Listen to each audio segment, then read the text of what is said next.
Mara Linaberger worked for 25 years as a public school educator, teacher trainer, and administrator.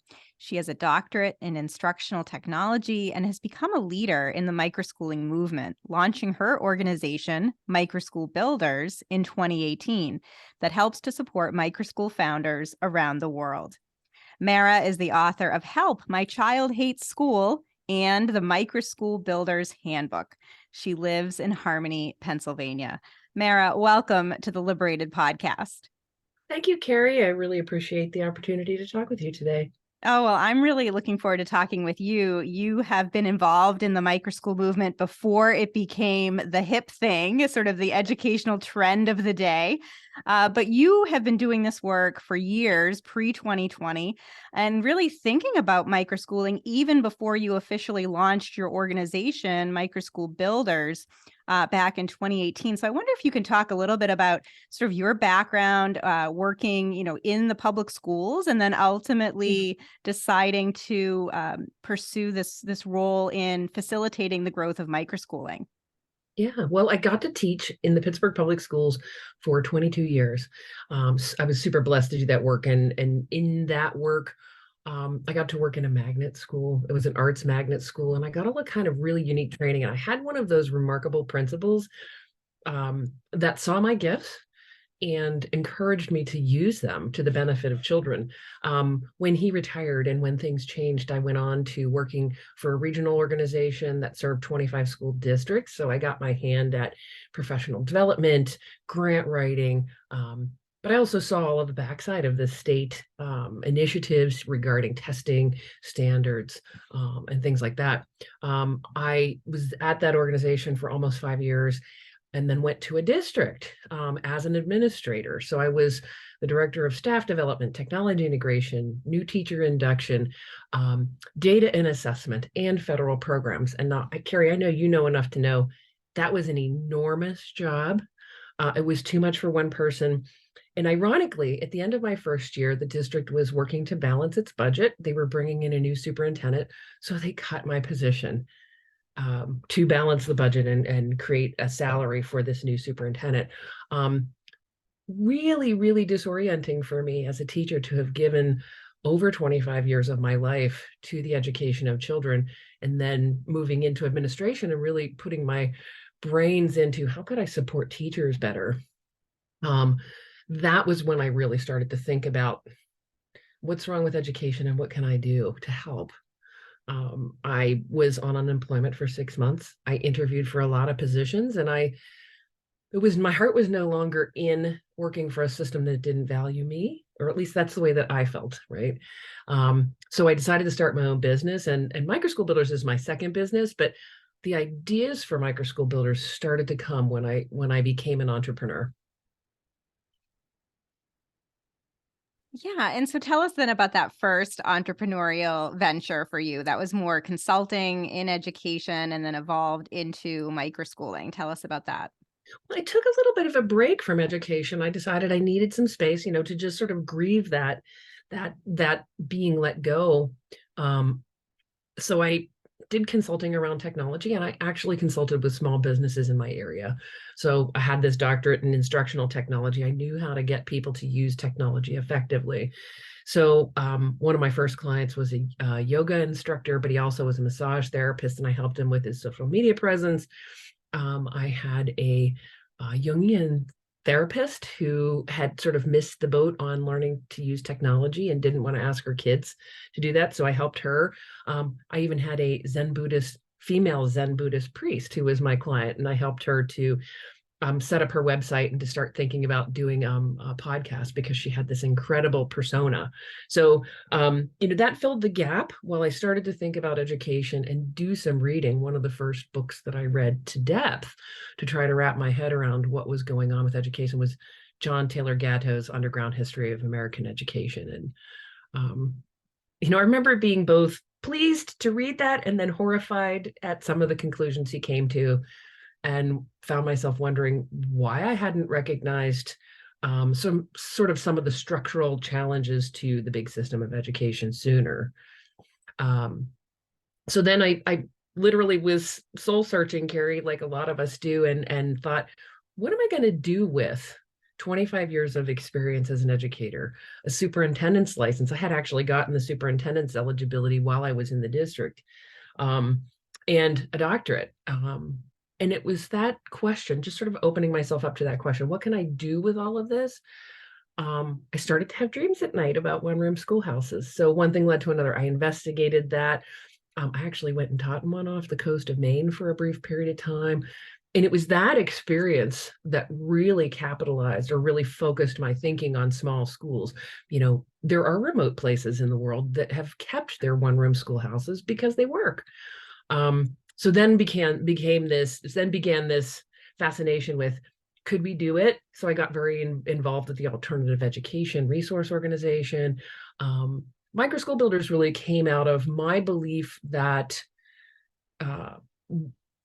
to be an effective small school owner, you actually have to have a strong foundation in business practices. So that's a big part of what Microschool Builders is and does, is it supports the sort of independent school owner who wants to build a one-of-a-kind, a bespoke microschool to develop or strengthen their business chops in community with others like themselves all over the globe. So yeah, we like to say we are changing the face of education one small little school at a time.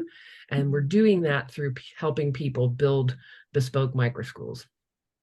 I love this blend of your background in public education and working as a teacher, and then going off and creating your consulting company, kind of leveraging your background in instructional technology, and then bringing all of that together, sort of the education with the consulting, to now help inspire and support microschool builders across the country and around the world.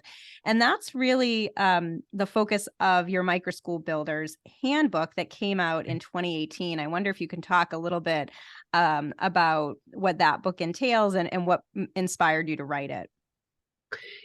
Yeah. So it was the book that I wanted that wasn't out there. I mean, that's really the long and the short of it. And it's interesting. There were a couple books that came out just at about the same time with similar themes. But when I started to look at what would it take to get a school open, and I was thinking about it, I knew I had all of the educational skills to run an effective educational program.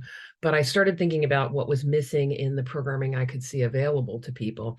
And it was those business skills. So the Microschool Builders Handbook represented, I wrote the book that didn't exist that I wanted, that would walk me through the process instead of me having to go look for all the information, that would identify a more effective way to go about the launch of a school. And it's funny because lots of people have models for how to do it, but I've had our model validated by a couple of school owners who had small, I would call them sort of proof of concept schools running, but wanted to expand, and then took that process and strengthened their business structures that were sitting underneath the school that they were, had in operation.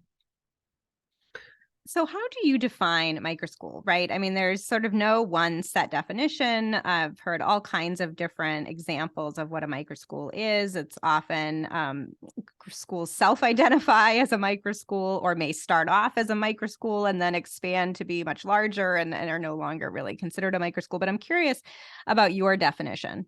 Yeah. Well, I always go back to that Kashala Berry definition of it. I think that was the first person that spoke to the term, and it's in Wikipedia. It's like less than 100 kids. But the things that I think of, and a lot of my clients, most of my clients are not operating with more than 25 kids. So we're talking like micro schools. I don't know whether they'll grow larger. Most of my clients really seem to like the super small school because it's so personal, because the community is very intimate. But I think that the hallmarks that I look to, so the pandemic came, and Good Morning America did that big story that focused on pandemic pods and microschools. And I like to think about those as very different things. So the pods were the thing that lots of people chose to do to primarily get reliable childcare for their kids so that they could work from home or they could go out and do the work that they had to do. And microschools, I think, are a more sustainable, long-term solution. I chose to start using the term microschool, and I chose to incorporate it in the business name, because I think that it's something that does a better job of capturing the imagination of both teachers and parents than the term alternative education. And there's nothing wrong with that, but I just think that's, that is the foundation on which the microschools movement has built itself. But I think that that term has become loaded because so many of the alternative schools are seen as this place where we put kids who are truant or have or pre-adjudicated or have some challenges of some kind. Microschools certainly can help kids with all of those challenges, but that's not their function. Their function is to be a space where kids who are not thriving in a public education situation for any number of reasons can go and find a space where they actually feel like they belong, where they can be successful, where they can learn in ways that suit who they are as a human being, and so on.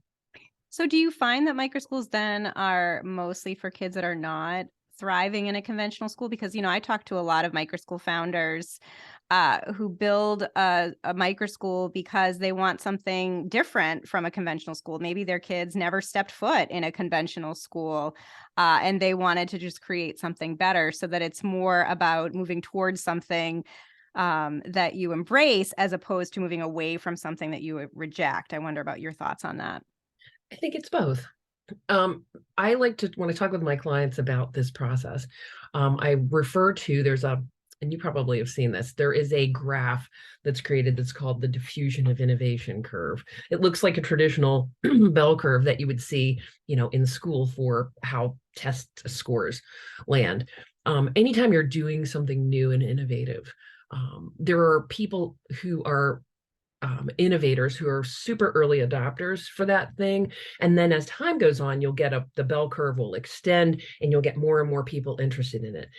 In the microschools movement, the people at the very forefront of that work, or people who've had the kind of interest in putting their kids in those schools, have sort of been both. A lot of the people, their kids maybe weren't doing quite as well as they would like, and or both, right? The parents wanted something different. I have seen that the majority of people who are putting their kids in a micro school right now tend to be either entrepreneurs themselves or professors or educators that are dissatisfied with what's possible. And certainly there are other kinds of people gravitating towards micro schools, but that seems to be the sort of psychographic of who chooses a micro school. I think as time goes on, as more people find out about microschools, as more people go and visit them and see the kind of environment that they're supporting, more people of all kinds of walks of life will choose them.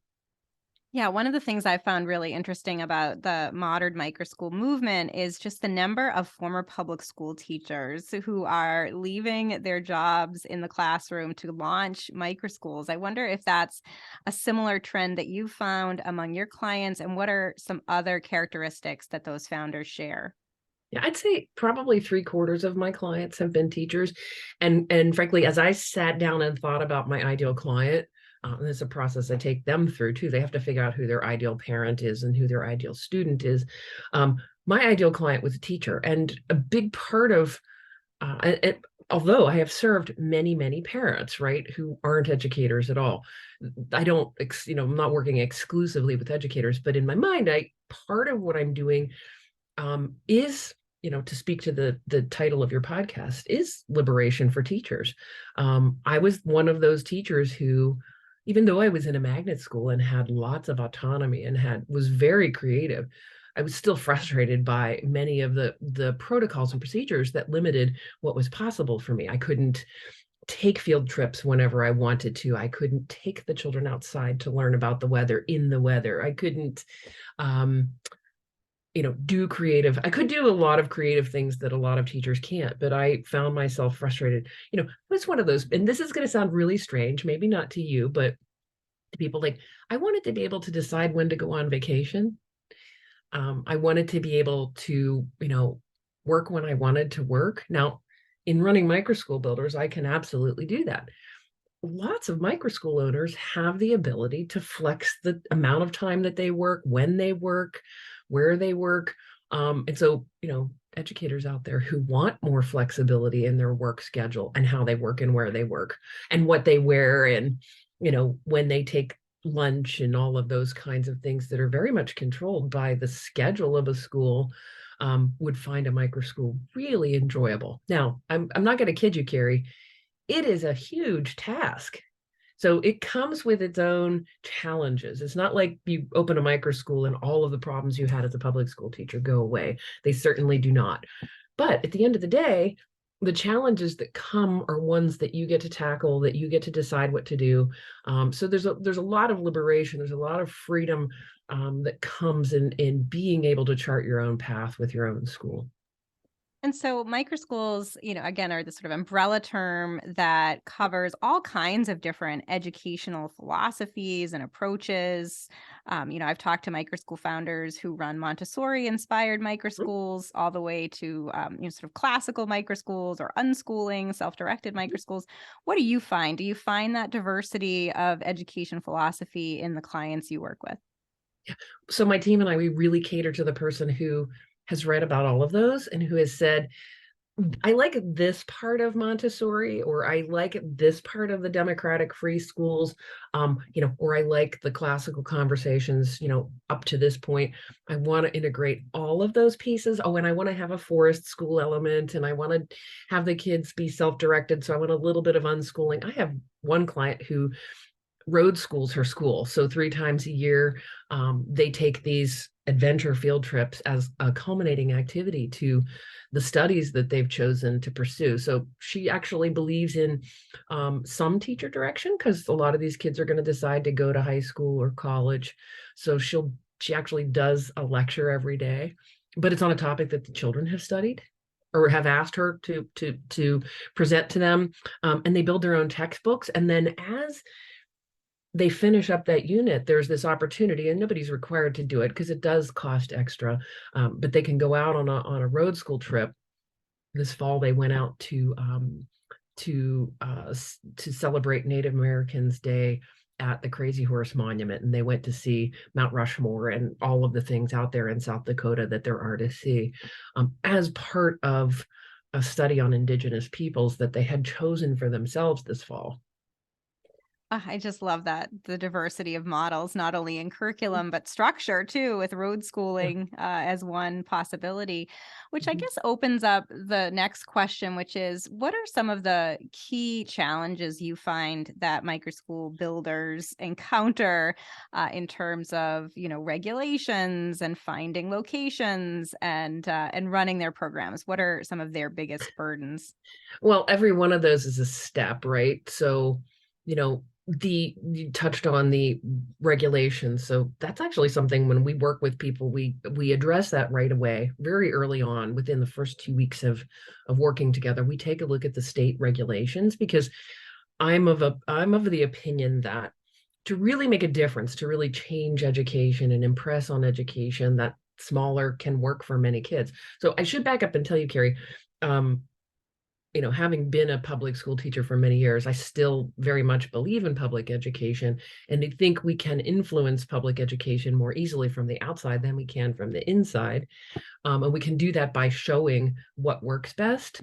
And then, honestly, I've seen education, the big system, copy many of the things that are working in other arenas. So my goal is to get people to open up a legal, viable business that will work in their community, and show that there's another way. And in that way, they'll excite and impress the public schools, I hope, over a number of years, to begin to adopt some of those ideas. I mean, I know there are some public schools that are actually looking into adding a microschool element within their district, to sort of explore, could we have a one-room schoolhouse where we have kids of varying ages with more autonomy over the things that they're learning, with some of our, really, I don't know that we need, older teachers, but we need teachers, creative teachers, teachers with some mastery of content, in the sense that they're able to provide students with the resources that they need to learn independently.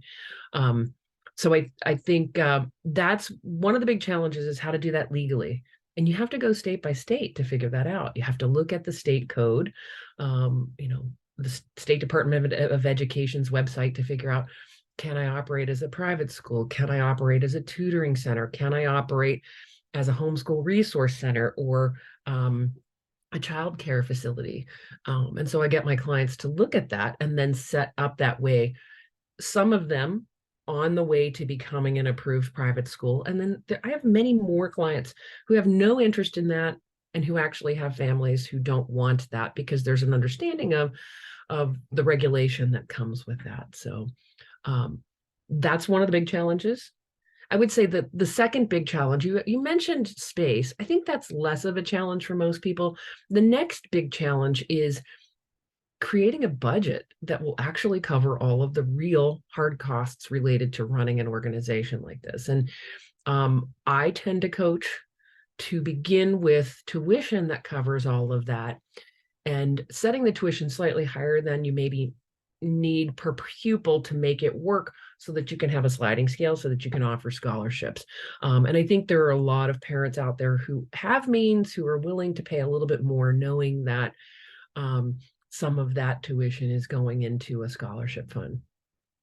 I love that emphasis on accessibility. And that's certainly a theme that I hear among many microschool founders, that they want to make sure that their programs are accessible to families, and they'll do that through tuition discounts and scholarships and sliding scales, and in some states take advantage of school choice policies that enable education funding to follow students. Especially, I'm seeing quite a bit of that among the microschools in Florida. And so I have one in West Virginia. I have a client in West Virginia who has applied for and is going to be able to take the Hope scholarships this after the first of the year. Oh, that's so great. Yeah. So West Virginia becoming the second in line after Arizona for the most universal education savings account program in the country, nearly universal, over 90% eligibility for K-12 students. So exciting and great to see already that momentum there on your end, finding some West Virginia entrepreneurs. And so also thinking about sort of the way in which microschooling has changed over the last, say, 4 or 5 years since you've been doing this work. The momentum was building pre-2020, and then, of course, it's skyrocketed since then. I wonder if you can talk a little bit about what you've seen over the past few years. Well, certainly during 2020, and especially after Good Morning America did their story, there was a lot of interest. I got a lot more interest in talking, people wanting to talk about what the process is like, what it would take to get a school open. And we took a lot more clients in 2020 and 2021. I've seen since schools lifted their stay-at-home orders, I've seen an awful lot of people just put their kids back in school, which it surprised me. And it didn't surprise me, because I think at the end of the day, we're kidding ourselves if we don't recognize the fact that first and foremost, parents like public school because it is free childcare. And I don't say that in any way, shape, or form to put down what teachers do at all. I just think that teachers probably know that, they are first and foremost the primary childcare for people's children. They do a whole lot more than that. But I think that the reason people weren't willing to buck that, or the reason it was so simple to put kids back in the settings that they came from, was because of the convenience. It takes a special kind of person to say, I saw some things that maybe weren't working, or I knew things weren't working for my child, or I saw how the school operated because of distance learning, and very calmly say, I want to do something different. I can do things different. I've seen that there are options around the world that look nothing like school. I mean, we've had alternative schools for a long time. We've had online learning that was really effective. You think about, there are a couple distance schools out in California that have served kids in Hollywood for years. Those kids don't go to school every day, and yet they grow up, just as educated as a kid who's attending a class in person every day for 180 days out of the year. So there are options, and I think people wanted something different, but they didn't have either, I don't know whether it was the guts or the commitment or the time or the energy to go ahead and say, let me find something else, or let me start something else. And of course, we have seen just continued momentum since 2020. EdChoice's recent analysis showing that up to 2 million students are now learning full time in microschools, and homeschooling rates remain well above pre-pandemic levels. So there definitely is this sense of parents wanting something different. We've seen continued exodus from district schools, especially in urban areas, continuing even into this academic year. Private school enrollment and charter school enrollment both up. And so I wonder what you think of as some of the most exciting trends that you're seeing in microschooling right now. Well, there's so many choices. I think that's the trend that I like. I mean, so within the microschool movement, there are lots of options for people to choose. Acton is there and has hundreds of schools around the globe. You mentioned Prenda, Wildflower Schools, Liberated Learners. I could just tick off all of the people doing this work. There are so many different options for people. And then there is this ability to just kind of create the thing that you want yourself. That takes a little more work than choosing one of the sort of modeled options, right? But I think that what's exciting is that there are enough options now that parents are becoming aware of that. I think what will happen is we're going to probably just see a steady growth for a while, but slow but steady growth. And then, potentially, see, my hope, Carrie, is that two things will happen. We'll continue to grow microschools around the globe as options for people who want to do things that way. And the big system schools will start to realize that they need to create some other kind of options internally, because I'm really not sure what's going to happen, especially to our most fragile populations, our children in poverty, if the big system of education were not to be around anymore. And so, Mara, if some of my listeners maybe have read your book, the Mhm. Microschool Builders Handbook, and they've been listening to this podcast and think, gosh, this is exactly what I want to do. I'd love to have some guidance on how to get started. Who is sort of your ideal client and how do you work with them? So my ideal client, like I said, is it's typically a teacher, but it doesn't have to be a teacher. Primarily it's someone who a lot of times who has a child of their own, needs something different, that something different doesn't exist, or they have an idea for the kind of school they'd like to have their child attend, and that does not exist in their community. But they want to create something bespoke. So they want to really be very connected to the community and build something that's wanted and needed by people in the community. The way that they can work with us, we have multiple levels of service that we do. We have an entry-level 9-week program that helps people take that idea and get it into a business plan and a budget and a marketing strategy. At that point, we meet with people to see if they want to continue to work with us. We have a year-round 12-month membership program for people who are in that pre-launch and launch phase. So we call that the startup. And then we have a long-term client group who want to remain in community. They're called the collective. And at that level, a lot of my folks actually become team members and start working for Microschool Builders. I have 2 team members right now, one in Minnesota and one in Texas, who coach the early, the entry level people alongside with me. And what's really great about that is people are getting not only my expertise, but they're getting the thoughts and processes and experiences of 2 educators who have opened their own microschools. We also have a new program that we are running through a grant from the Vela Educational Fund, which is called the Microschool Builders Academy for Business Calibration. I don't know why I called it, it's ABC, but we call it the Academy. And the Academy is for microschool owners who opened under their own steam, who are maybe facing some challenges, feeling alone, and want to be supported in community with other owners. And so we run that group independently, and we meet with them every week and help them with all of the myriad of things that come up. So Carrie, really what I'm doing is I've taken that superintendent's hat and I've put it back on, but instead of being, a leader of an organization top down. I'm doing it from the bottom up, and I'm basically outsourcing or putting my skill sets out for hire, and people are hiring me as their air quote superintendent. Mm.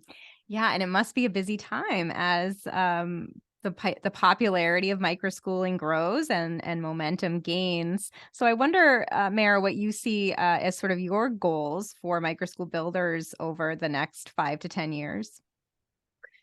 So part of my goals are to have a really robust global network of schools. Most of our schools are in the US, but I do have clients in Monterrey, Mexico, and I have a client whose school is open in New Caledonia. So you're probably going to say, where's New Caledonia? New Caledonia is a little island off the coast. It's between New Zealand and Australia. It's one of those um, south of the Solomon Islands. So that school owner, Bertil, is 15 hours ahead of us. It makes it really interesting when we get together as a community, and we do that every week. We do talk as a group every week. My goals are to have, originally at one point, I had said I was hoping to open 100 schools. I realized after I started working on that goal, that was going to require me to scale. And I realized with scaling, I was going to lose the personal connection with my clients.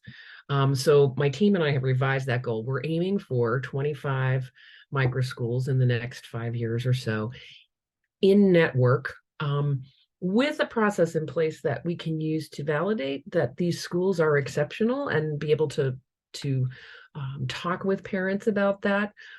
It's sort of an alternative to the accreditation process, because a lot of what happens in microschools can't be measured by a traditional accreditation process. So we're working on that. And then we're aiming to have all of the kind of supports you would see from a school district set up behind our schools to make the operations pieces a lot easier.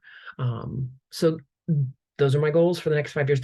They're a little bit on the ambitious side, I think, but it's okay. Exciting. So the website is microschoolbuilders.com. And Mara, if my listeners wanted to reach out, learn more about your consulting services, work with you, what is the best way for them to reach you? They can email me at mara@microschoolbuilders.com.